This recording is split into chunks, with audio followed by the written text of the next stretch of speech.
Vickers, Barrow in Furness, Cumbria. Following the Great Shell Crisis of 1915 and the pressure to employ hundreds of thousands of women, in early 1916 the Minister of Munitions, David Lloyd George, introduced the requirement for larger government munition contracting companies to employ lady superintendents. Dorothy Pullinger was recruited as a lady superintendent by Vickers' enormous shell-making factory at Barrow and Furness in the northwest of England.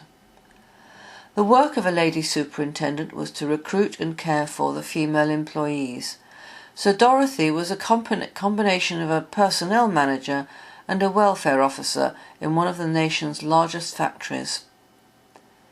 When she arrived in early 1916, there were only some 300 women workers, then disparagingly labelled dilutees because they were seen as diluting the male skilled workforce numbers. And this was so as to release men to the armed forces. By the time the war ended, she was responsible for many thousands of women and commanded a huge department of men and women directly responsible to her.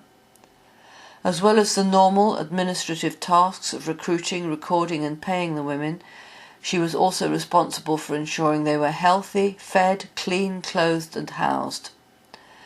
Based on other shell factories of similar size, it is likely she would have been in charge of probably about 150 workers in the administration offices, washrooms, laundry, medical rooms and canteens.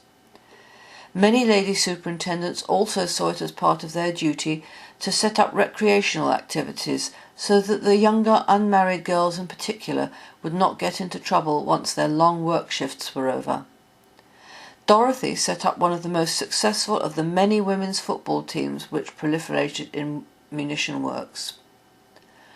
Much of the Vickers industrial area of Barrow still retains the massive red brick buildings of that era, as well as Vickers Town, the specially built town of workers' housing.